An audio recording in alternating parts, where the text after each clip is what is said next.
I'll get started, and we are recording so that we can save all the details of this wonderful roundtable. And this is the first ever Fellow Guide Roundtable. And these events are really an opportunity for teams here to reflect on key challenges. And today we'll be covering three major themes for ventures who are kind of trying to expand, trying to move forward their ventures. And we hope that these series of Fellow Guide Roundtables will also give everyone here in the audience the opportunity to develop further insights into how you can grow your venture, learn from other teams and the mistakes that we've made, and then also ask questions about things that you are challenged by in your teams right now. Ask questions about what you're looking forward to and what your vision is for your venture. We hope that this is a space for everyone to feel welcomed, for everyone to feel comfortable interacting with each of the speakers. And we really want good engagement, whether it's through the chat or there'll be an opportunity for Q&As at the end there. So, thank you. I see some introductions already. Keep that going while we move on to introducing all the teams. So I'll be moderating the section first, and I guess I will introduce myself first, then I can focus on moderating everyone else afterwards. But it's very, very nice to meet all of you, and it's such a pleasure to be here. My name is Vivian. I'm based in Vancouver, British Columbia, so that's on the western coast of Canada. And I guess my day job, my full-time job, is I'm a resident physician, so I'm a doctor in psychiatry, and that's a specialty that I chose because it really bridges very well with the work that I do at Hope and the people that I wish to help and serve. And Hope for Success is an initiative that I created under my now federal charity, was just a nonprofit group that I started way back in high school, and now it's been almost 10 years of operations. We're in a number of different cities all across Canada. And the Hope Initiative Foundation is our charity name. And Hope for Success is an ongoing project that helps connect youth with college programs, trades programs, as well as university programs now, especially for folks who are from a lower income background or who has family who's never been to post-secondary before. And I'll pass it on to Taylor, my guide. Thank you so much, Vivian. And it's a very kind compliment, because I often feel like Vivian is my guide as I watch her build Hope from more or less the ground to more than 15 campuses across Canada. I've been with Resolution for, I guess this is the 8th year, started in 2014. Been serving Vivian as a sounding board for, could be 3 years now. I lose track of time. Yeah, 3. 3 super quick years. And I'm so grateful to have that connection and to continue to watch her flourish in her, not only in her professional career, but with Hope, despite some of the hurdles, which I'm very excited to have the honor of moderating today, not only with hers, but our other teams. Mame, may I pass it to you to introduce In-Part Reading?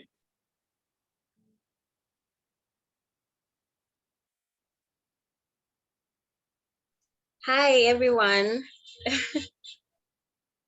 Hi. Okay, let me turn on my video. So thank you, Taylor. So yeah, I'm actually the co-founder for Impact Reading, and Mohi is my guide. Okay, he and Sarah. And basically, at the moment, I'm a graduate student at the University of Ghana. I'm reading communication studies with public relations and advertising. But previously, I had my first degree also in communication studies, revolving around the same study interest. Yeah, and I'm hoping to use my knowledge to, develop our community. So it was one of the reasons why it informed our establishment of this impact reading, where we want to instill or encourage reading, the habits of reading among young people, young children, especially in the rural areas in Ghana. Yes, and it was another reason that informed our venture was because I used to be a beneficiary of Comfort. We had a community give back project, and in one of our give back projects, we visited this school in a rural area, and we realized their use of English was so poor, was appalling. Constructing simple grammar was challenging. And so my roommate and I, then when we're on campus, we took it upon ourselves to, we're thinking through what we could do to help these children. If we should get them books, how we can even persuade or encourage them that yes, reading is good. Reading, builds you up, expose you to a different world and all of that. And Ghana, one of our official language is the use of English. They teach them in English. They use that to write their end of term examination, all of that. And so as a young person growing up between the age of 10 and 15, if you don't have mastery over the language, then it wasn't a good thing. It wasn't a good foundation. And so my roommate and I then came together, and then through resolution, that is a social venture challenge, we took part, and we came up as part of the winners, or the ones who were chosen to carry out this project. So yeah, basically that is a little about me, and I'll leave it to Mohi as my guide to continue. Great. Mame. Yeah. Hello, everybody. Thanks, Vivian. Thanks, Mame. Hi, everybody. My name is Mohit Raunier. I am based in Nepal. I basically run an organization called Canopy that works in education, which is trying to create accessible education for kids in Nepal. And we're also trying to promote interactive learning. I've been a part of the Resolution family for a little bit more than, I think, a year and a half. And it's been a privilege working with Impart Reading, working with Mame and Babe, with my co-guide, Sarah. So a pleasure being in this platform. Thank you very much. Great, thank you so much. I would love to move us on to learn about Tavishi. So Shula, if you want to take it away. Sure, thanks, Vivian. Hi, I'm Harshula. I'm a class 12 resolution fellow. So I think one of the first ones to be onboarded virtually, did the whole thing online. Yeah, and pretty new to the space as well. We onboarded in 2020. About myself, I'm based out of India. I've done my degree in engineering and I've done an MBA.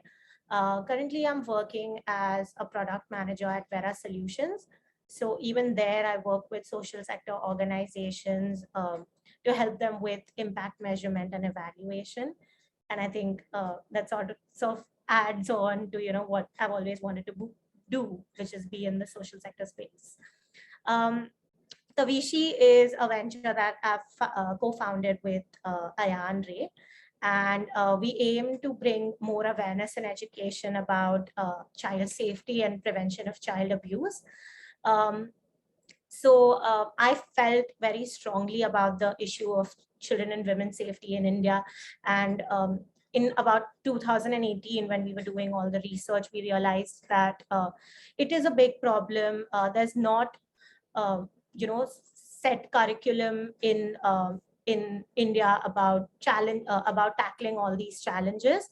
So we decided that, this is something that we want to do. We want to build, curriculum that is fun and engaging for the children to learn as well.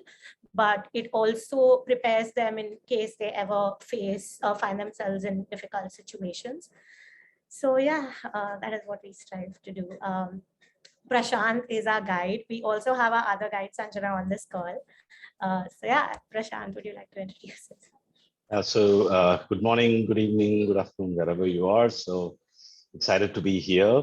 And my name is Prashant. I've been in corporate research for close to 20 years now. I'm responsible for an R&D setup in Chennai. So I'm based out of India, in the southern part of India in Chennai.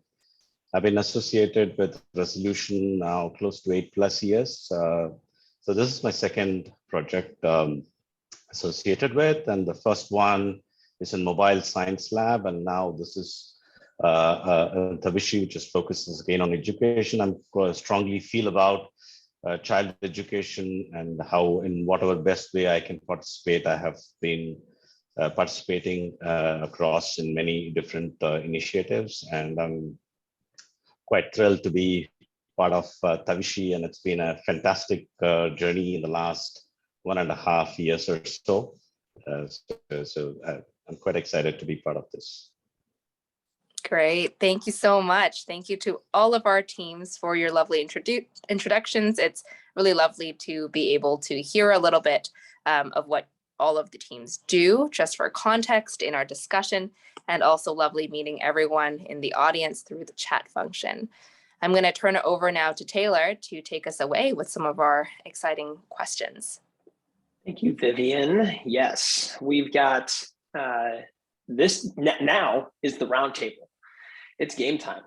And we've got 3 sections, more or less, that'll cover finance and sustainability, motivating all stakeholders, HR related issues, and then venture specific issues. So we'll section off the roundtable into 3 buckets, if you will, and I'll be here to serve the conversations flow through those buckets, hopefully smoothly. We'll see. And I mean, I'm biased because I'm a financial advisor by day, but finance and sustainability is, if it doesn't make dollars, it doesn't make sense. I think somebody said that once. And of course, running initiatives like this, dollars come in a lot of different ways, and coming by those dollars can sometimes be a challenge, especially aligned dollars. So I'd like to pose the first question, selfishly, of course, to Vivian.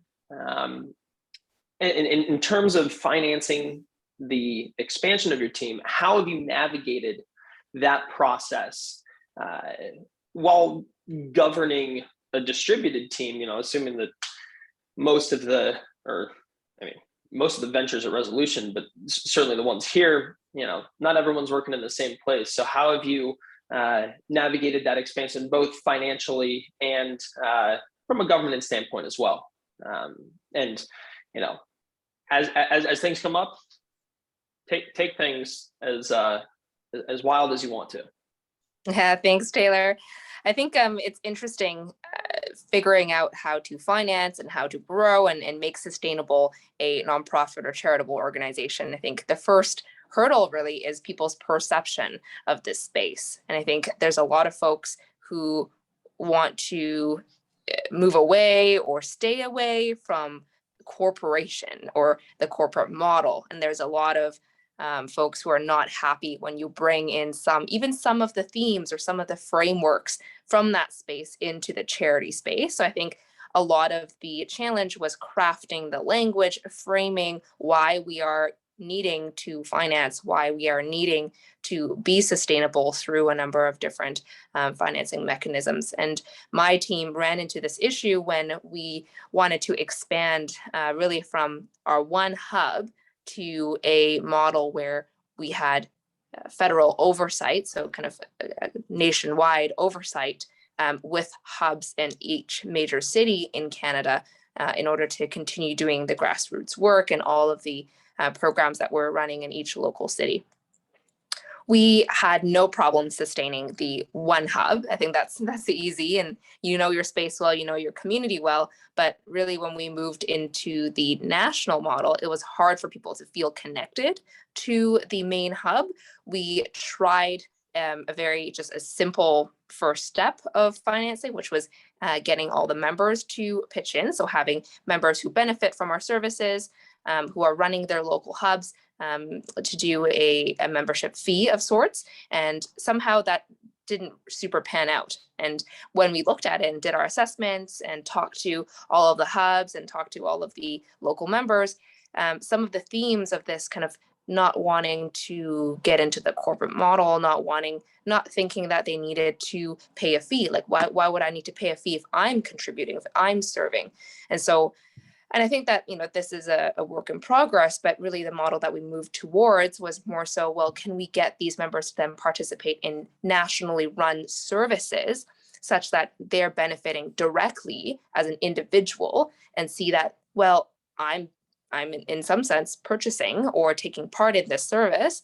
And so perhaps I'm paying a fee for this, but I'm directly benefiting as an individual, having kind of nothing to do in that sense with their service that they're providing locally.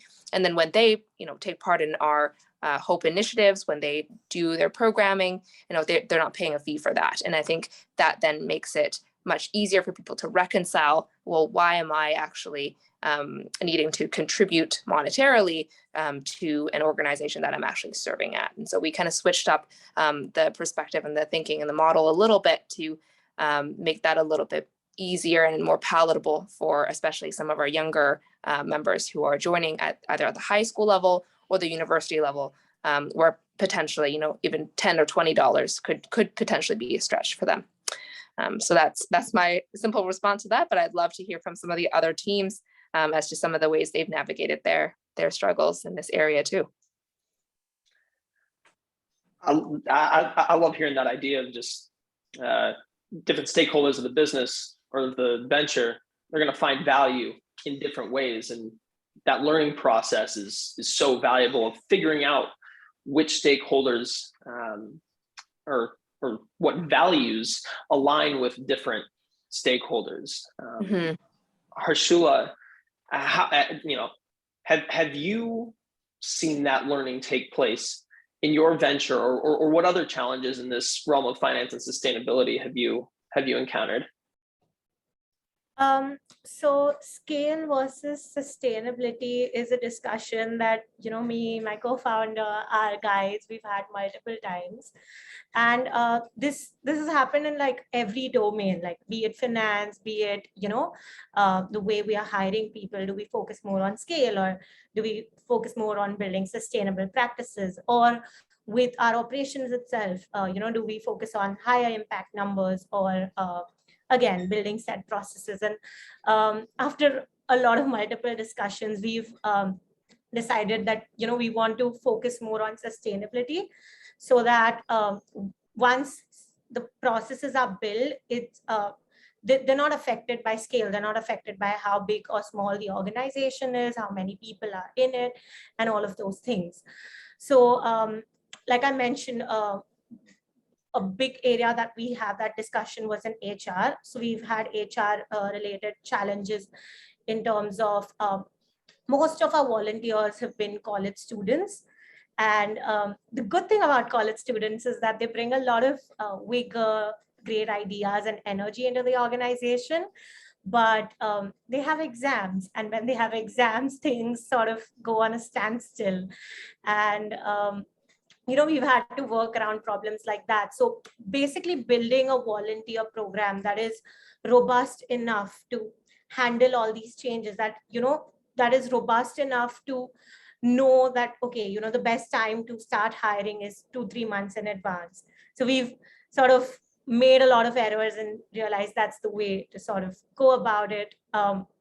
Also, how to go about training.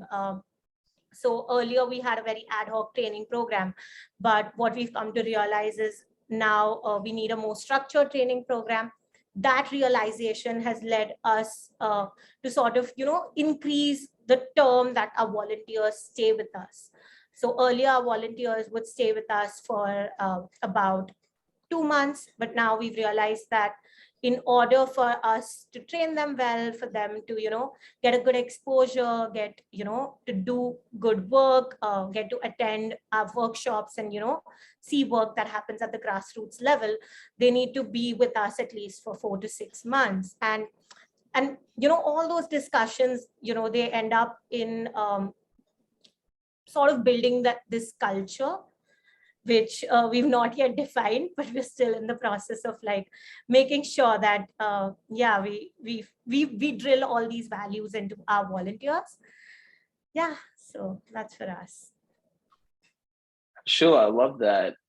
Aligning with this idea of, try, learn, repeat. And that's the through line that I'm hearing from Vivian and you is you're constantly learning about your stakeholders and plugging them in the right places and allowing your culture to evolve with all of your stakeholders, not trying to top down the culture and allowing everyone to participate in that. That's beautiful. That's that horizontal structure that I love. And I'm very interested to hear how, oh my gosh, excuse me, Mame, you have perceived these challenges and how you've addressed them for in-part reading.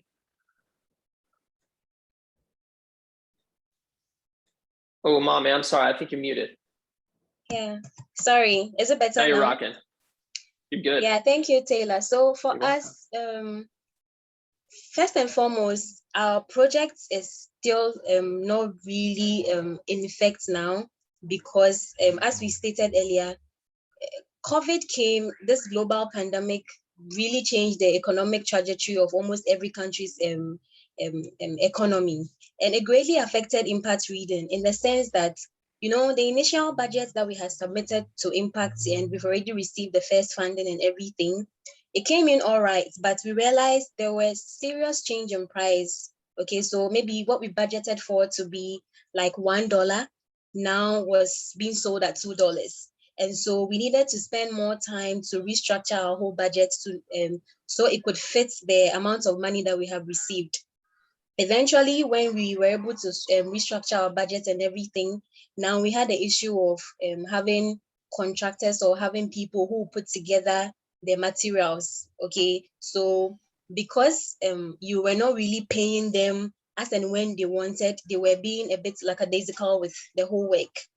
All right, so for us, for the meantime, we've been able to pull resources together despite the insufficiency of our the funds that we've already received. We've been able to get our other team members on board who were very supportive in supervising, because myself and my co-founder, we were not available for a moment. As I said, I was schooling, and Babetu is also working, so it felt like the two of us were not available. But then we had strong team members who were in Cape Coast as at that time. So when it comes to supervision, when it comes to motivation, even though at the very beginning we had some few challenges because some were also not stable and all of that. Yeah, but then majorly cutting across our numerous challenges that impact reading is facing at the moment is about the financial aspects. Yeah.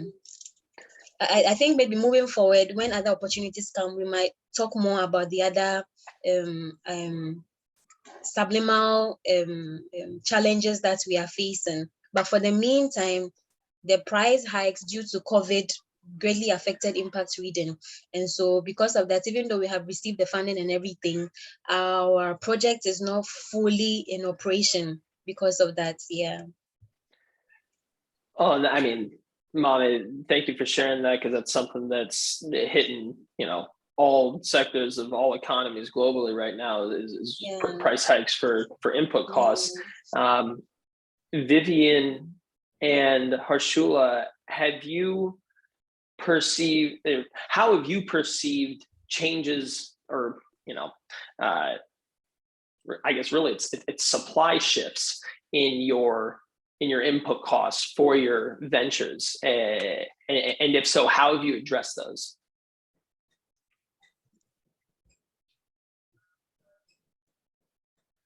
So for us, there has been a very drastic change in the way we operate, and I'll definitely talk about that later in our next theme of when we're talking about operations.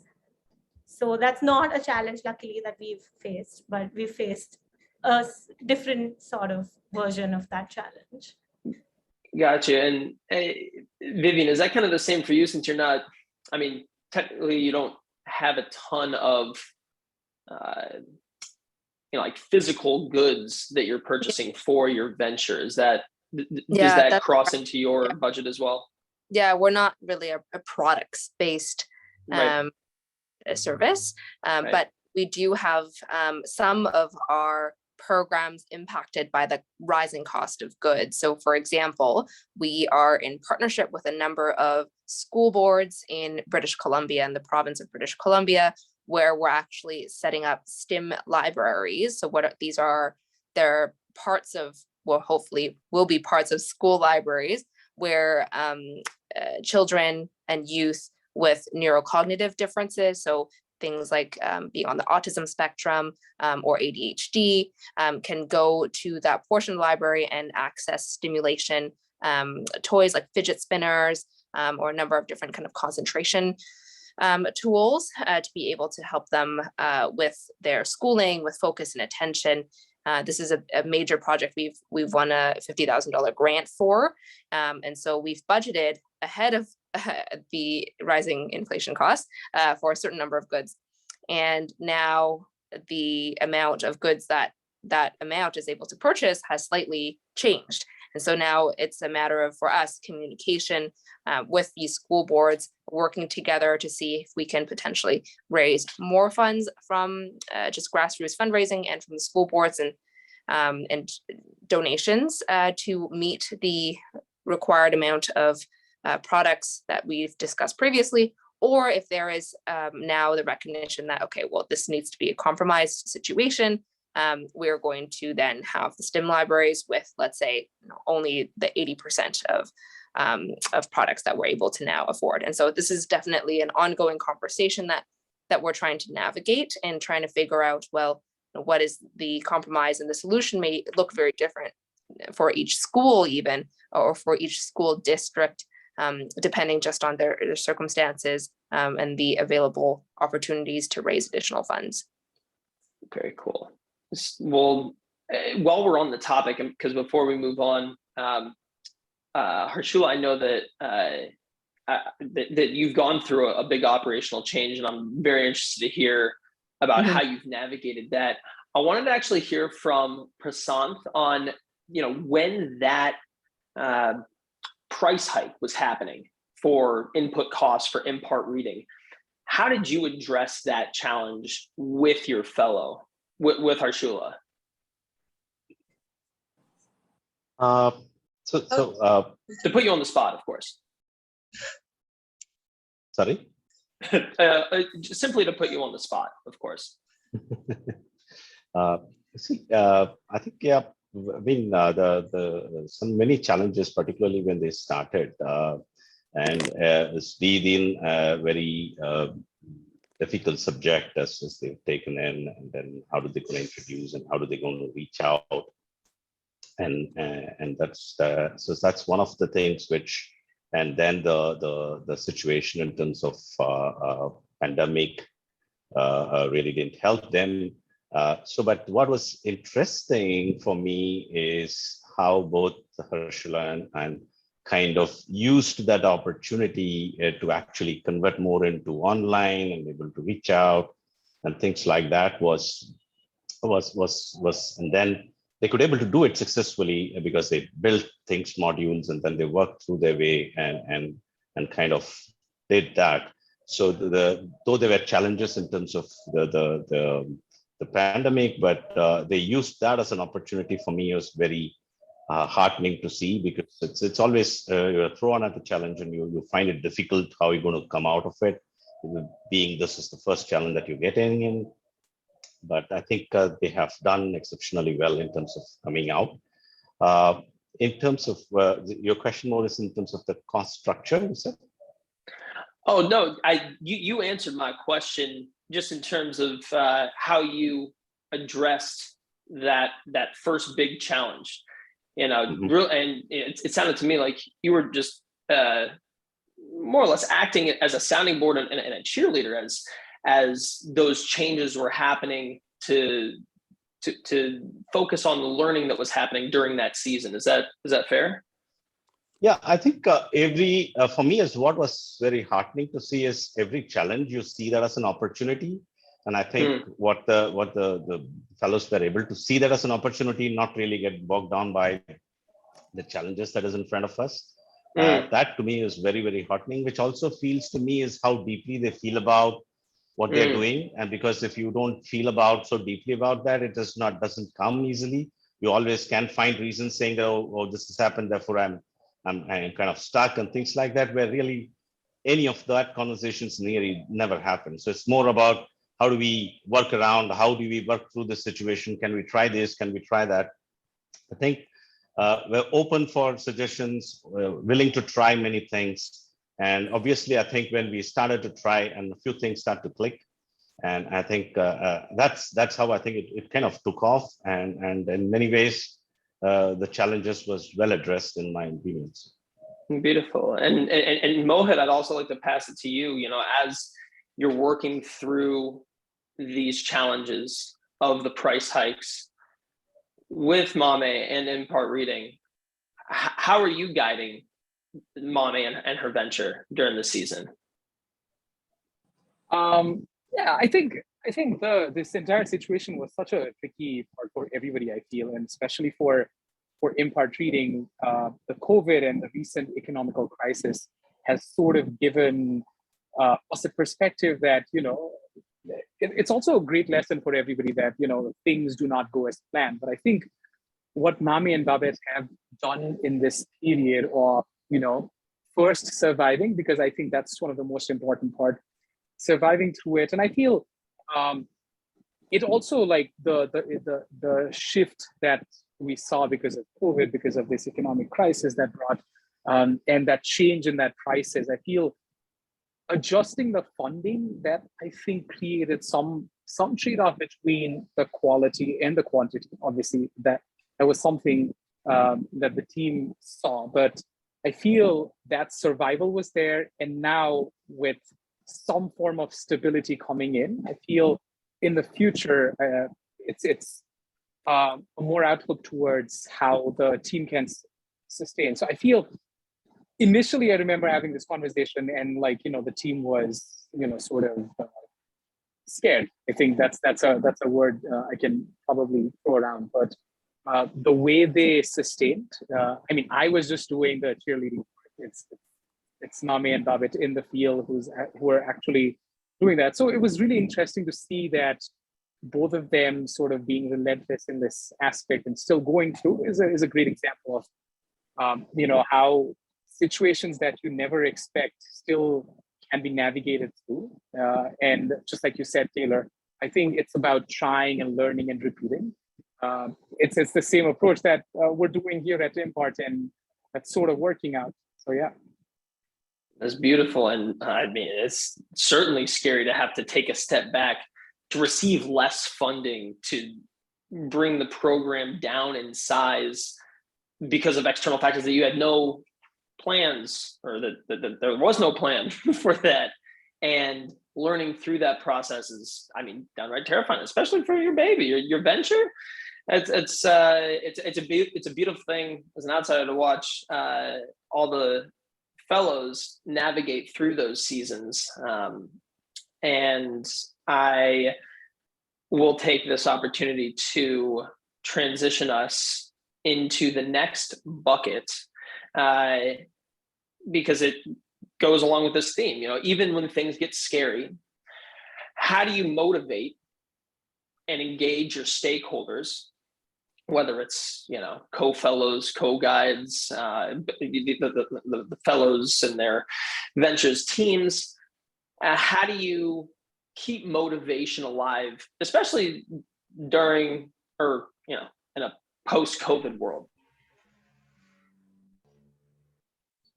And let's start with Mame, since we're already in Impart Reading mode. Yeah. So with the motivation aspect, I think just as Mohi said, it was really frightening. It was scary because it was so unexpected. You had a plan, and then COVID set in, one with the whole lockdown situation. Children are not going to school because the project and everything revolves around them. You need them to be around. You need the teachers to be on your side. and because of COVID, because of the whole lockdown situation, you can't really engage with them, because we were thinking that before the library will, be in full operation, would have educated the teachers, would have educated the children for them to really understand the need of reading. Because once you are not so familiar with a certain phenomena, and somebody is trying to, inculcate it in your curriculum or inculcate it in your daily routine, it will take a while before they get adjusted to it. And so we factored all of that in, that we could get enough time to do that in COVID setting. However, we try keeping the motivation alive. And so time to time, when guides, that's Mohi and Sarah, when they call in or when they try to find out how everything is going, we try to assure them, because then, one, they are not with us physically in Ghana. So it's up to us to actually know how to relay whatever thing that is going on to them in a way that they will understand it better. Okay, even though we were a bit scared and we were like so confused about the next step to take, but then from our side, Impact Reading, we kept the hope alive. Even when with the teamwork as well, we try to keep all of us together. Okay, it hasn't been easy, because one, Impact Reading actually grew out of Impact Foundation, and it was a foundation we set up when my roommate and I were still students on campus undergrad. Okay, and the people that were helped us, or that helped build the team right from scratch, were all students on campus. But then after school, work, schooling, other engagements, and all of that, and so they, if for want of word or for want of better word, maybe they dispersed. And so at a point, it was really difficult getting all of us together when it comes to maybe, thinking of the way forward, especially with the whole COVID situation and regarding Impact Reading. But nonetheless, we tried, we kept in touch in terms of communication. We were in constant communication with each other. We put ideas together. Even when we were having issues with the whole budget and the whole price hikes, we came together, we contributed. So we had a kind of like an internal fundraising. Okay, so when we gathered that money, we were able to do something in weight of the second installment. And when it came, we kind of refunded it to everyone. So for the motivation aspect, it hasn't been easy, if we will be honest, in Impact Reading. But then we try to still keep in touch and still, let our guys know what is actually going on, and get all the other members of the team on board when it comes to thinking through ideas, when it comes to how we can execute certain plans. So yeah. Man, talk about skin in the game, man. To self-fund the venture during, because I'm imagining that's happening right when the pandemic hits. That certainly speaks to not only you as a leader, but your patience during that period to ensure that the team is all on the same page. Yeah. Mohit, I got to hear from, like, how did when that was all happening, how was your or what was your perception of the whole event, and what did you learn, and how did you reflect during that period as a guide? I think the thing about motivation is it is such a tricky factor, right? Especially for an organization, that has recently started, or your new people coming in, exchanging of ideas. There can be easily a lot of communication flowing in. Ideas will be accepted, ideas will be rejected, and there's so many areas. And then suddenly COVID hits you, and I feel that physical bonding that people have, where they get to see each other every day, that was replaced by a screen or a telephone, which suddenly reduces a lot of things, be it love, care, support that you used to get by just being together, joking around, fooling around, whatever. I feel that was such a transition, and because of which that motivational aspect goes down a lot, right? And I think something very similar happened with Impact Reading. And when initially COVID had hit, I'm like, oh wow, we're probably gonna see something like that. And I think I'm just like trying to bring a little bit of what Harshula said in her volunteer model. It's so difficult to keep students or team members motivated for a very long time, so it was a similar case I saw, but just like Mame pointed out right now, that they were in constant communication. There were coming in and like putting ideas on the board. They were, taking ownership to even do, internal fundraising and stuff like that, because of which I feel directly, indirectly, your values are coming in the picture, which is also bringing the team together. I think that sort of brings that togetherness in the organization, which helps a lot with that motivation. So I feel they've really passed through that difficult phase, which was not seeing each other physically and still being in the same page with the same values coming together. And now things will be, much easier with that. But yeah, initially I was, sort of when I tried to understand the whole picture, that motivation aspect especially was a concern. But I think again, great job from the team. And Mohit, I think you hit on something really important, is that, as guides, at least I would feel this often with Vivian as she's growing and facing challenges, that, as guides, we feel the need to create the solution or to come up with the solution. But oftentimes, even silence and support is golden. And that can go even further than trying to create the solution. Because of Mame's point of making sure that everyone has skin in the game on the team of the venture, which is huge, because I'm a big believer that where your money goes, your heart will follow.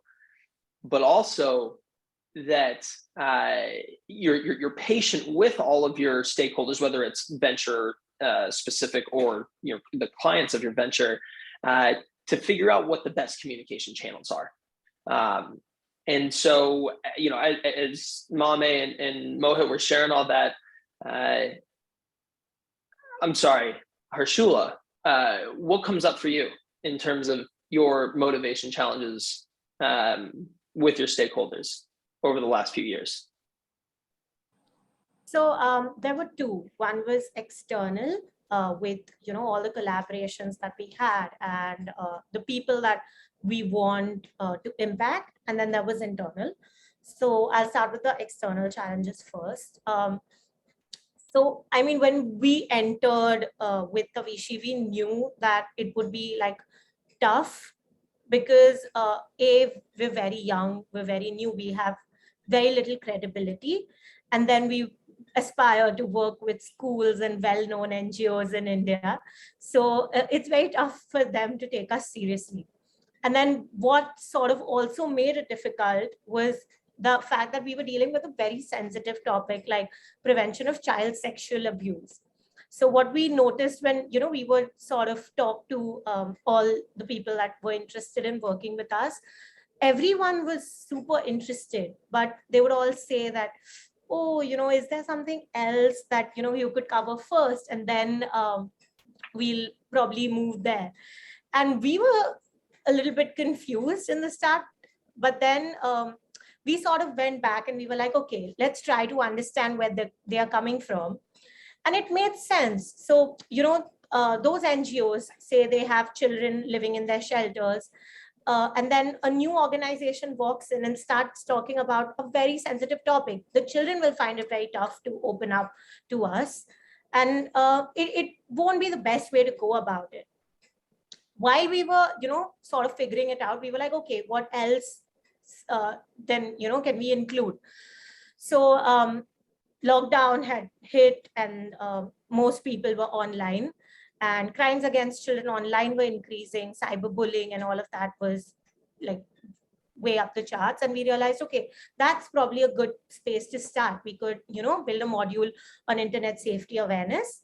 And that really worked out for us. So when, we held sessions on those topics, the NGOs loved what we did. And they were like, oh, we would love to now work with you on the other topics that you have. So we also, in that way, broadened our own definition of what we were calling child abuse. So, and that continues to grow for us each day. While we were doing that, we also, to build credibility, increased, our activity on social media, so that parents, we can build that community of parents, guardians, teachers, and all of that. And that seemed to work out for us. We're also building a podcast for, when we start doing independent workshops without any collaboration with other NGOs.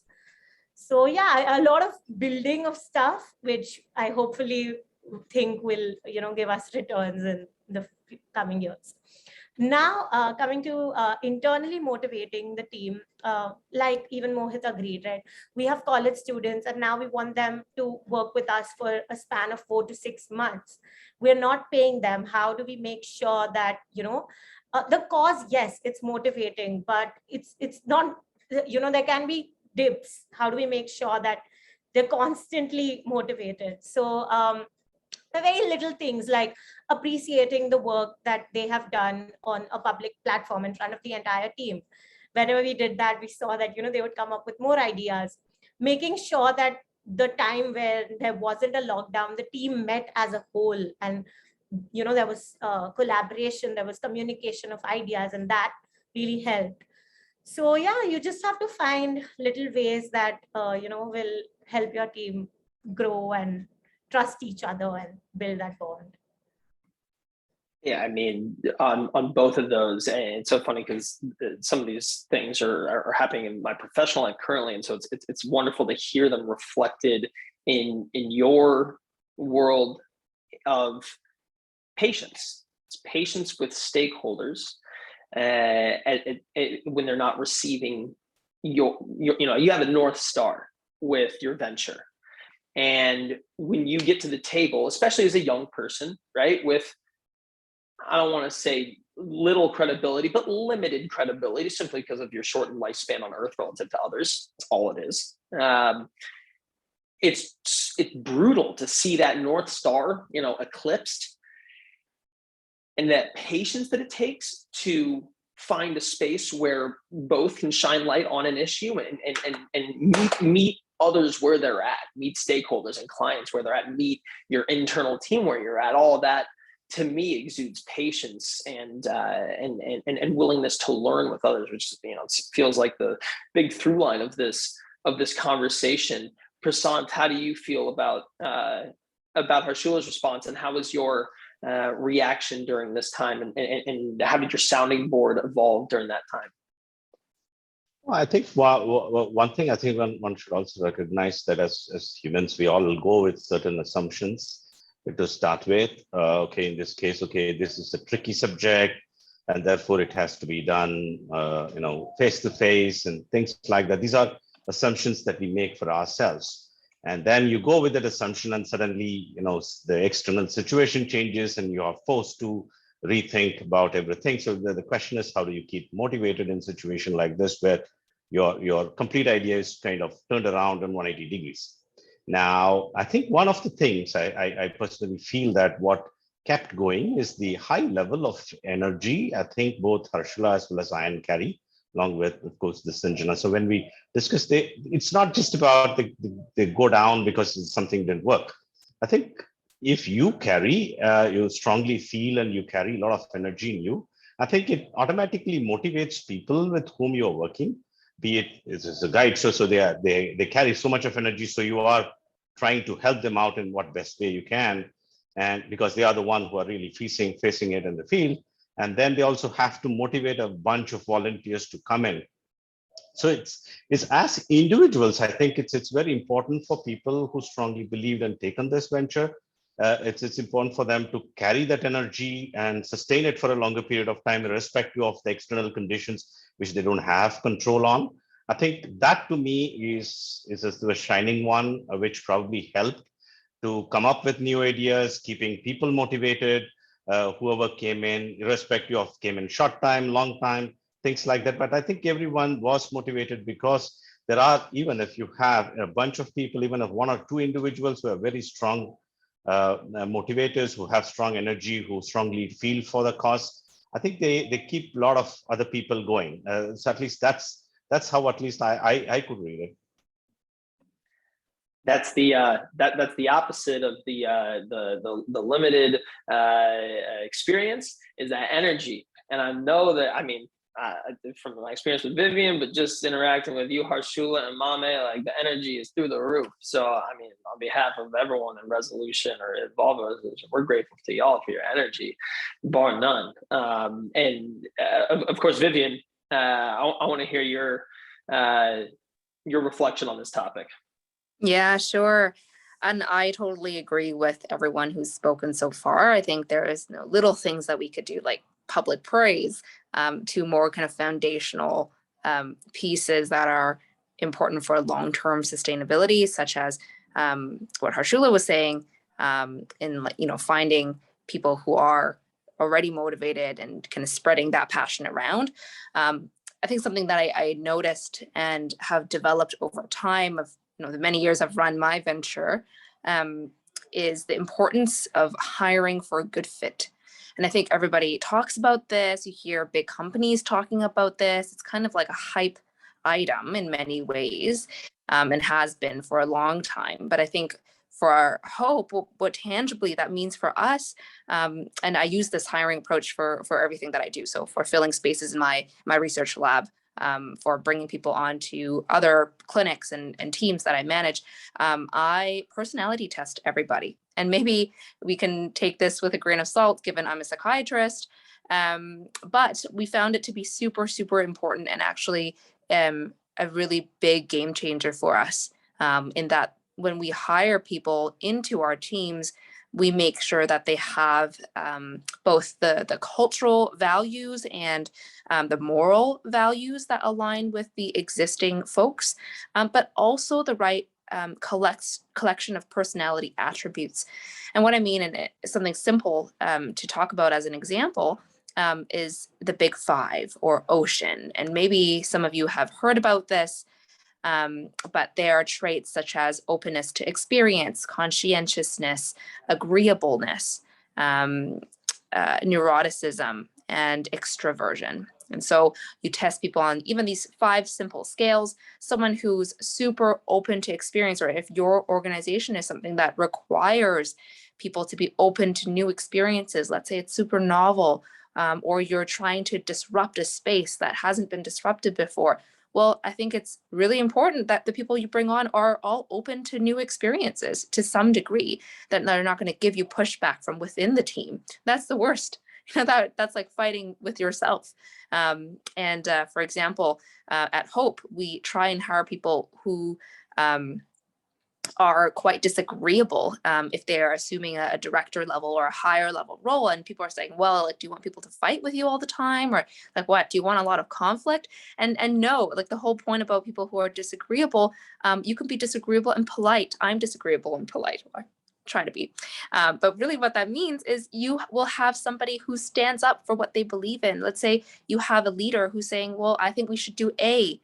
Well, if A is not a good choice, I want someone in the audience to say, or someone in my team to say, hey, what about B? And maybe I haven't thought about B and I'm like all for A. But maybe if someone says, hey, what about B, and makes a good case for it and is willing to stand up and be courageous and disagreeable, well, that just gives you and your team a plethora of so many more options to think of, right? And it's true kind of meritocracy in action. And in order to achieve that, you need to have people who are somewhat disagreeable, right? You don't want a team who's going to go along with everything you say. Obviously, you need a bit of that and a bit of wiggle room as well. But I definitely really, really value in the higher kind of level and director level leaders in our team, someone who's disagreeable. Similarly, we know people who are optimistic and pessimistic. And my definition and the kind of literature-based definition of pessimism isn't someone who's just sad all the time, but rather someone who takes responsibility and feels guilty for maybe them not following through with something, or not doing a good job on something. And so then you save time. You don't need to go and have a good talking to this person. They already feel a sense of personal responsibility for maybe something not being carried out. And what you need to give them is a sense of teamwork and motivation and moving forward, right? But you don't need to then take care of this piece of personal responsibility.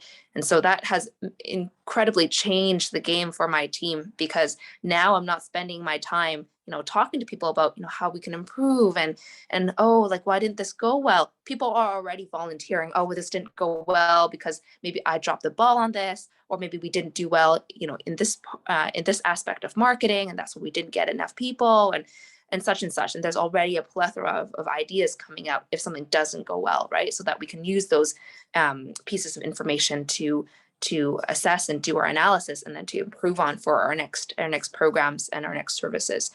So this is something that's not commonly used. I know some of the companies and corporations now are trying to do more of this, but really I think it's also very important, even if you're running a nonprofit or a charity or a venture of sorts, to make sure that you are cognizant of who you're looking for and who's going to be a good fit for your team, and what your team who your team is, right? Who are the people that make up your current team, and who might be a good fit for that team. But if you don't know who your current team is, then the second part of that equation, it can't be done, right? So I think this is something that I didn't even think about when I just started off running Hope for Success and running my venture. I just kind of took everyone who was passionate, and that worked for a while. But as we grew and as we expanded and there's more levels and more logistics, it didn't work. And so it's just it's something to think about. And would love to hear people's thoughts on it in the chat, or any response from any of our other teams. But that's something that I had to learn the painful way. Well, I mean, that's a perfect segue into our venture-specific discussion, Vivian. And I mean, as an Enneagram nerd, I'm actually super interested in this Ocean personality test. So I mean, please share that in the chat. Like, or actually, real quick, which ones do you use? Is Ocean the personality test, or is there other ones? Yeah, I can quickly give a little brief spiel about it. So Ocean, or Big Five, is the collection of personality traits that I just described. So like openness, experience, gotcha. And the acronyms of those words spell Ocean, which is why it's called gotcha. Ocean. But it's really called the Big Five personality traits, and you can Google it. Just it's really, really famous. It's been used for decades, and there's many companies that offer these tests, some for free. So Truity is an organization that you can do it for free online. It's like a very short, quick test, and that's what I actually used for Hope. In the very early days when we first used this, because we're kind of being lean, trying to save money, and so we didn't want to pay for these huge tests. Over time, we've now partnered with another company, with an organization that does this for their living. Like they do testing and personality profiling for companies that want to hire employees for their company, and we've helped them develop actually their testing system. So we actually got all of there's a couple thousand people in Hope now. So we gave them free access to information. Essentially, we told them, hey, if you want to have us help you develop and improve your testing system, well, I'll give you all of our data and we'll consent to all of this, but you have to give us the test for free. And so now they give us the test for free in exchange for us having helped them. And so this is just like this opportunity that came up. And so now we work with this company, and they're incredible. They do a larger test than just the Ocean or Big Five. So it includes things like logic testing, includes things like in testing for optimism, pessimism that I talked about, testing for written and verbal language capacities for people who are kind of frontline folks working with students in English speaking places. So yeah, that's a little spiel on that. Oh, that's sweet. Sorry, that was selfish, because I'm very interested in that as well. So, but Harshula, I see you in the chat. Tell me about how, if what Vivian said was resonating with you, and if so, how it applies to your venture. If there's other venture specific challenges that you were hoping to share. So, I mean, I related to everything that Vivian said because I've given that test at my workplace. And yeah, we had a similar organization who sort of conducts these tests for, everyone at my company. And then there's an in-depth discussion of, I had with my manager regarding, this is the kind of person that I am, so that my manager also sort of understands, how to best work with me. And I remember at that time I spoke to Ayan about this, and we were like, that is something we could replicate at Tavishi. Although we were very small at that time, because we had like 10 to 15 volunteers at that time, but we try to measure some things like these, like openness to experiences, or how open they are to collaborative work and things like that, or again, like agreeability, disagreeability, in very simple ways, like on Google Forms, by asking them questions and seeing what they answer. So we don't have very like professional tests that we are using, but we sort of try to understand that, in very simple ways. And we want to move towards more formal, structured ways of doing that. So I found the whole conversation like really interesting. And Vivian, I'll reach out to you. Learn. Sure. Yeah. Love it. I love it. Mame, how about you? Talk to us about, whether the onboarding process or you've reflected your onboarding process with these conversations, or if there's other venture specific issues that you'd like to dig into, on the economic and political issues that you noted. I'd love to hear your thoughts there as well. Okay. So before I come to this, I think for the economical, I've already made mention of it, basically about how COVID greatly or negatively affected our initial budgets for our fund. But I wanted to touch more on the motivation, just with the personality traits with your team members. I couldn't fully relate, but then I feel it's a good thing as a leader if you look out for the personality traits of your team members. For us, because we are not really doing a hiring, like we don't have team members going through a hiring process, it wasn't so much of a problem, because everyone we have on board or everyone we have on our team is out of sheer willingness. They wanted to, okay, and we have a majority of them being comfort girls, and it's one of our core values to give back to society. And so if you can't do it individually, you would want to associate yourself with a group of people who share the same interests, who share the same idea with you, okay. And so even though I couldn't relate so much, I feel it was a good thing. And along the way, when we hold meetings and everything, you get to understand people's perspective, where people are coming from and why they are saying certain things. And so yes, even though Babette and I are the founders of Impact Reading, we don't just take decisions on our own, okay. Whatever thing that we decide amongst the two of us, we try to lay it bare before the team, and you realize they will bring up ideas, or they will bring up some contributions that will shape whatever idea that Babette and we've settled on. And it was a good thing. It was really helpful along the way. So now to the main thing about the economic and political issues, I think, as I said earlier, the economic, we've exhausted it. We've said enough. And right now that we've received all the funding, we are trying to see if we can go on with our internal fundraising, or we can have maybe a crowd fundraising sort of thing. And before this whole venture came into operation, we had this way of generating funds, okay.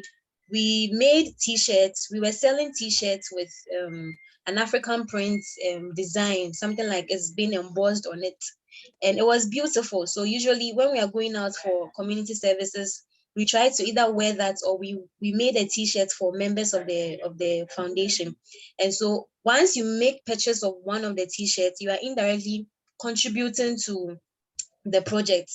And so aside maybe asking people to contribute something, we are embarking on a project, so contribute something. It was also an indirect sorry, it was a persuasive or an indirect way of asking people that yes, we are going out to do this kind of project, and so if you get this t-shirt, one, we all look uniform, we all look beautiful, very organized, but in other form, or in the long run, we are putting together funds from the purchases, and I mean individual purchases. Yeah, so for the economical, yes, that is one of the ways we are looking at to solve it or to tackle it, because now we are in a post-COVID era, okay, and so economic issue might not really be an excuse anymore, because now businesses are moving on. Economies that were so down during the COVID I mean, they are boosting, or they are shooting up. They are putting things in place to get back onto their good economy, or get back onto their feet. Yeah. For the political issues, impact reading didn't really face much of that, but the general thing with mismanagement of resources on the school level, we had a situation where when we needed the head teacher, the principal of the school to, agree to certain books that the children need in school. It took him a long while, almost forever. Okay, and it was a bit of a challenge, because we wanted to know the number of books, the types of books that children between 9 to 13 will usually want to read. Aside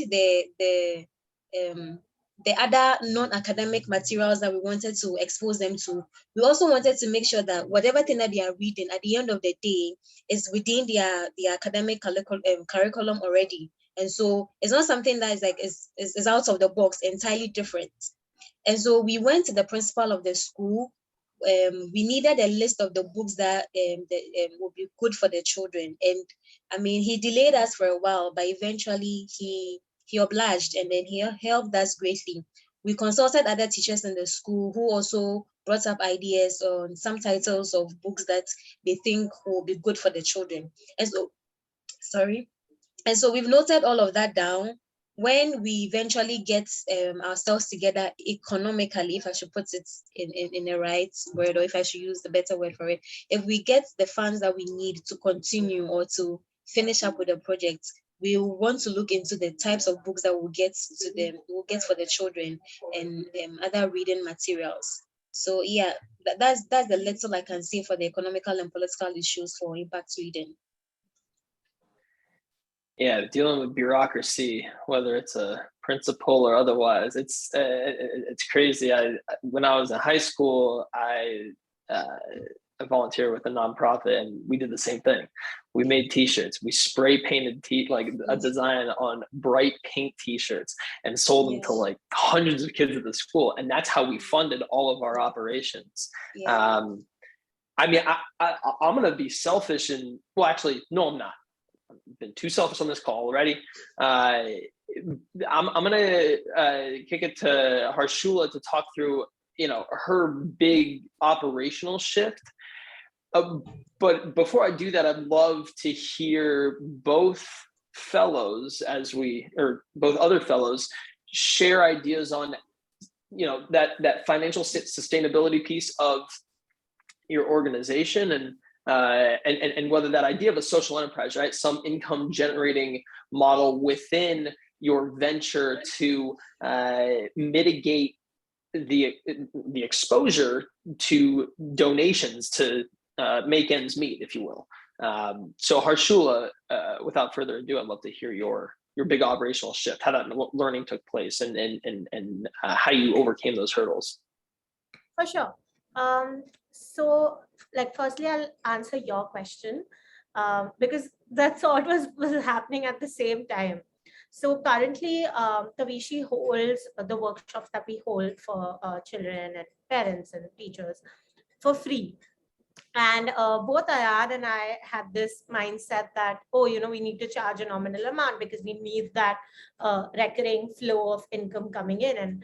And it was just so difficult to, like I mentioned earlier, to penetrate the market. And then COVID hit, which I'll talk about in a few minutes. So charging for those workshops wasn't the best idea, and we knew it. But just because, we had that school of thought that we have to, it was sort of like we were just confused and going back and forth in our own heads. And Prashant and Sanjana really helped us at that time. They made us realize that, hey, you have enough funds to sort of do this for a while, and this is not something that you need to be worrying about right now. This is something that you probably need to worry about, say, 6 months later or a year later, and we'll come to that and figure that out at that time. So, and I'm really grateful that they did that. And now we sort of, started working on a few income generating opportunities for Tavishi, as well as donations and fundraising is something that, we expect most of our funds to come from. So, how do we do that? And we are learning the best ways to conduct fundraisers. Talking about operations, the reason why we didn't say lack funds also is because of the shift that we made in operations. So earlier we used to believe that the best way to conduct our workshops would be face to face. We need to meet the children and be with them to teach them such things. But schools were shut, NGOs were not allowing people to come into their spaces, and it was a tough time. And we were just like, okay, we want to do this, but how do we go about doing this? And the thing that I spoke about in the earlier bucket, which is, introducing new modules, when we realized that we had to introduce new modules, we also realized, okay, what are the topics that we believe we can teach online that don't need that, personal touch? And we put our efforts into building those. So apart from internet safety, we built like gender sensitization and prevention of bullying, some things that we could teach children online. And then how do we teach these things online? Because when we were doing activities on ground, we had paint related activities and music related activities. So how do we sort of transfer all of this online? And we were able to do it, and it worked out great. And now we are in the post-COVID world again. So it's a mix. Some stakeholders want to do things the old-fashioned way. Some stakeholders are really, they've blended it with the virtual world, and they want to do it, online. And what we need to make sure at our end is we manage our resources accordingly. We, devote our volunteers to each session accordingly. The compliance needed for an offline session is much more than an online session. So, what do we prioritize more? Even the, the effort on our end and the resources on our end needed are much less. The funds needed are minimum. So, and that's how, we're still building it. It's almost built, but yeah, that's a learning that we've had, and, sort of balancing hybrid operations of sorts, and then balancing it with funds, balancing it with all the resources that you need to sustain. That's beautiful. Vivian, I'll let you close us out here with any venture specific challenges that you've faced. Sure. Yeah, I'm just going to comment very quickly on this social enterprise model question that you posed earlier, Taylor. At Hope, we really transitioned our efforts towards that quite early on. While it is perhaps fun and a bonding activity to also do fundraising activities and to source donations, we realized early on that that was not a sustainable model for us to operate on, just because of how volatile the donation situation can be, right? Every year you have to go back to your donors and ask if they're willing to support. And sometimes you can't guarantee that they're going to, and then time is short and that you can't, it's very hard to find new donors in a short amount of time if you're trying to fund a specific project, and that project is dependent on those donors to be funded. And we really wanted to move into something that's a bit more sustainable.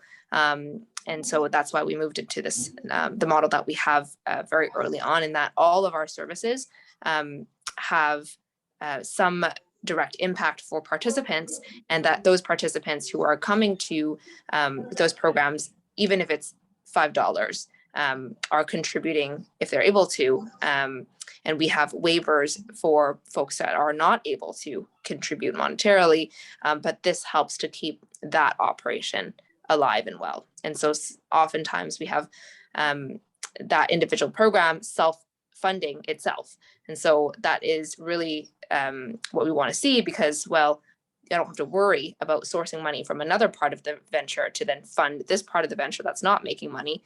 And so we are quite strategic about how we craft our marketing and how and who we approach to attend these events. And then any leftover dollars that we have, we contribute that towards programs that are really for outreach purposes, really to focus on folks who don't have very much. And we work a lot with marginalized populations here in Canada. And so those programs are made free because the other programs are generating extra dollars for that. So just wanted to touch on that really quickly. And the venture specific challenge that I'd like to bring up are performance metrics. So I know this is something that's, again, borrowed from the corporate model, perhaps, and we've had challenges implementing this in a way that is A, palatable for team members, and B, like actually enforcing accountability amongst the team members, because you can set up performance metrics, but if there's no accountability there, if no one's double checking or having mid-year reviews or end of year reviews, well, then there's really they're not generating any additional help for your organization. And this is something that we're currently constantly iterating and making better and trying to implement new accountability but I would love to hear from any of the other groups if they have experience with this or just any thoughts about it in general. Yeah, Mame, Harshula, any thoughts? I do. So that's also like something that we've just started talking about, that is building like objective key results, sort of a framework where we are tracking key performance indicators and sort of, doing it at a quarter basis and then seeing what worked for us if we want to continue that. And yeah, it's a very difficult thing to, we've just begun. So I have a lot of questions in terms of, do we go top down, or, in terms of setting the goals, like do we start from venture specific goals and then drill down towards all the departments that our organization has and define goals for each department and, the key results that they need to achieve? Or do we sort of have a flat structure there? And there's so many frameworks itself, like I'm reading and learning more about impact measurement and evaluation, and every organization does it so differently. So again, I think that is also sort of like a trial and error, which you need to do and see what works best for you.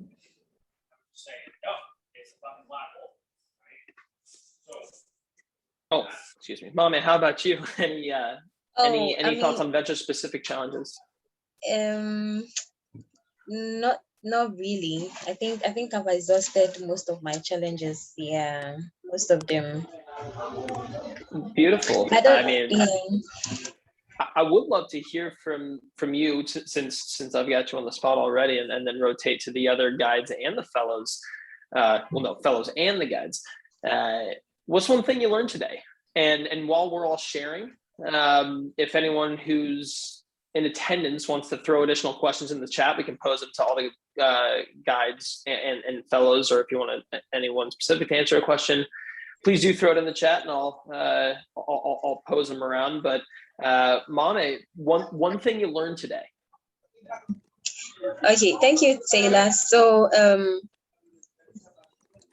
with the motivation aspects, okay, I learned today that, life happens, but it doesn't stop you from achieving your goal.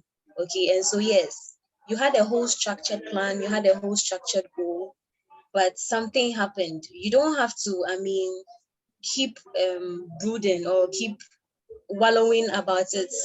but there should be, let it be either an opportunity for you to learn from it. Okay, so that is where you motivate yourself. And as a leader, you simply cannot be down. I mean, who will encourage or who motivates the other members of the team? And this was a global thing that was going on. People were actually going through a whole lot of emotional trauma and all of that. And so we needed to be strong. We needed to still fight through, regardless of the whole challenges that came our way. And so with the issue of motivation, I've learned today that you should be patient. One, you should stand your grounds. Two, and also you should be self-motivated as a leader, so you'll be able to, I mean, transfer that kind of motivation to the other members of your team. When you do that, you get to pull everyone along, and you forge ahead. You try to put together the next strategies for the next steps ahead. So you shouldn't be down and all of that, because certainly life happens. I mean, you get hit or you get faced with some challenges along the way, but you need to get or be self-motivated so you can push your other team members. So yeah, I think today this is my takeaway from our panel discussion. That's beautiful. Mohit, how about you? And any takeaways or things you're hoping to implement? Oh, absolutely. I think this was such an interesting conversation. But I think one thing that was common in all the ventures was like, everyone was persisting, going forward. And we saw like variety of problems, right, today, from COVID to life in general, to hybrid operations, to tracking metrics, to, we're like trying to come up with all sorts of problems. But one common thing here that is like, that motivation, that self-motivation aspect, and that transferring of energy from yourself to your team and people around you, and just keep going and being persistent is definitely something. Trust me, I'm very motivated. I'm just going to sleep in a bit because it's late, but then I'm gonna get up in the morning, super motivated, just probably because of this conversation. So cheers to everybody. I love that. This conversation has been a replacement for coffee for me this morning out here on the West Coast of the United States. I'm sorry, Harshula, would you share with us your learning? For sure. Or something that you hope to implement after today? I should have posed that to Mame, but if anything comes to mind, please For sure. take the mic. I think I'm reminded of that the fact that I'm part of this beautiful community that is the resolution community, and that I don't engage with it as much as I probably should. And I like hearing about everyone's experiences, what they are going through, what they have been through. I could learn so much, and if I hadn't been a part of this roundtable, I wouldn't have been able to sort of. So I think I'm reminded of now that, I should probably reach out to people more and talk to them about their experiences, regardless of their being a roundtable conference or not. And I think I am definitely going to reach out to Vivian regarding those personality tests, like I mentioned. I love it. Prasant, learnings or takeaways for you? For me, there are two things which stick with me today. One is the Vivian's comment that what she kind of made. So you have people who are enthusiastic when you're starting, which will probably engage them. But if you are really going to sustain, scale up and things like that, you probably look at specifics, talent and people with specialities to really look for, to build the organization. I think this is something is very critical for, I think, all the ventures, because they have been in the early stages. Now we're going to look at sustaining, scaling up and things like that. I think the one what she mentioned, I think is very, very critical. The second one I think is for me is we all work with a plan, and I think what I've also seen is people are open about it. You always have a plan, but the external factors can be so dynamic. So be prepared and then be patient, persistent, and so that we just keep going at it. So that we will take the right path as we move along. So these are, to me, two key takeaways. Prasad, I love that. I actually just shared in the chat a song, and I mean, Vivian knows this, and many a Resolution project know this. I'm obsessed with music, so there's a song that shares that vibe very clearly called "The Plan" by Built to Spill. They're like an emo band from the '90s. It's amazing to me, but I highly encourage y'all to listen, even if it's just to read the lyrics. And honestly, the guitar work is beautiful. But in any case, Vivian, takeaways. Yeah, I have been looking forward to this event for a long time now, and I think it's something that Taylor and I have talked about for many months before we even kind of started planning and doing all the conversations around this.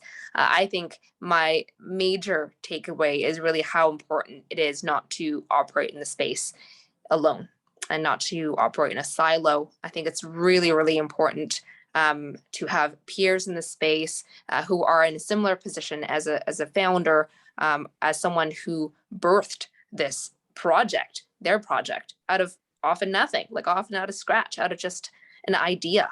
And I think that is incredibly hard. And it is something that needs affirming sometimes, because it's hard to be alone and facing challenges and kind of trying to troubleshoot. And I think especially so for fellows and leaders who maybe they're the sole person and they don't have a partner in starting their foundation or in starting their venture. And I think spaces like this allow for the teams who are participating, but also for the audience members to feel that there's other people in the space, that there's resources in the form of a tangible person who they can reach out to and have a conversation with, have a cup of coffee with, even virtually.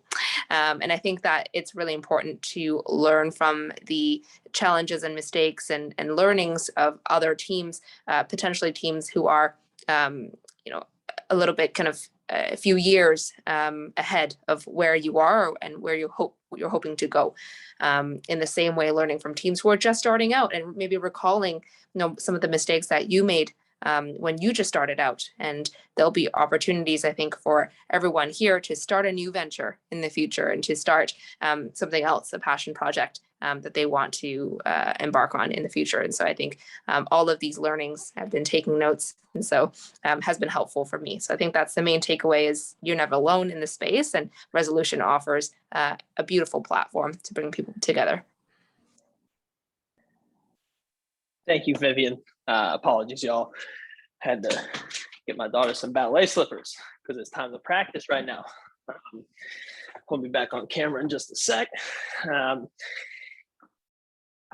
I'll echo that, as someone who's been involved with Resolution for a while, it's always been my goal is to build community in one way or another. Vivian's so stoked that you continue to push this idea of this forum and create space for us to connect guides and fellows. That's a goal of mine after today, is to continue to learn with really the fellows, because that's what we're all here for, is to watch these ventures scale and for y'all to scale them, internally and in your lives. I'm out of shape, obviously. Excuse me. And well, the other thing I learned, it's more of a reflection, because it's one of those things, like I feel like I know it, but I don't practice it, right? Is to allow for learning with all of your stakeholders and giving them a voice, and reminding me to, when we talk through like measurements of KPIs for sustainability, whether it's financial or social or environmental, et cetera, to make sure that your stakeholders have equitable voices in that process, and allowing your venture to evolve with it. Because it's just like ideas, like the company called Snowflake, and I forget the founder's name, where he says something great. It's like, I don't care if I'm right. What matters to me is that the team isn't wrong. So an idea is just an idea. If I throw an idea out there, if it gets, if it gets deflated, that's okay, because it's not mine. It's just an idea. So not personifying your ideas was another takeaway, because that's something that all of our fellows here today have embodied, is that ability to allow for that learning and allow for that ego death during especially times of trial and plan shifts. I will make a fellow playlist or a resolution playlist so soon. Maybe I'll do it tonight. The kids go to bed on time. I'll do it tonight. Any other thoughts from anybody? Does anyone want to chime in? Mommy, I also didn't ask you if there was like a takeaway or something you wanted to implement after today. Anything from you, Mommy, on that front?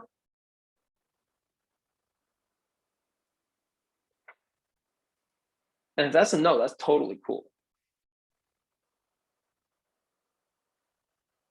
I mean, I'm feeling good. I'm dedicated to create more of these spaces, making sure that everyone's engaged. Vivian, any closing thoughts from you or any of our resolution team members that are on the call? Yeah, I think my closing thought is, this event was just born also out of an idea, also just from a discussion between me and Taylor. And so if anyone here, either one of the teams or a guide, a fellow, anyone in the audience has ideas either for another event like this with different topics, or maybe with ventures that are just starting out, I think that would be so interesting. I think it would be so interesting for, to examine and analyze projects that have been in existence for, who knows, 10 years, 20 years, if we have something like that. That would be super interesting. And then just a word of encouragement that almost anything is potentially possible with resolution support, and something that would benefit fellows and guides, I think is very much welcomed in the space. So if anyone has ideas, please talk to Fiona, talk to Lolo, talk to your resolution guide, and they can get you connected to make something like this happen. Yeah, and guides, talk to your guide leaders, talk to everybody and everybody. Thank you so much for taking the time. If you got this far watching the replay, you've got to hit us up, because obviously the conversation was excellent, but yeah, you got, my DMs are always open, and all the resolution channels are always open. I know that.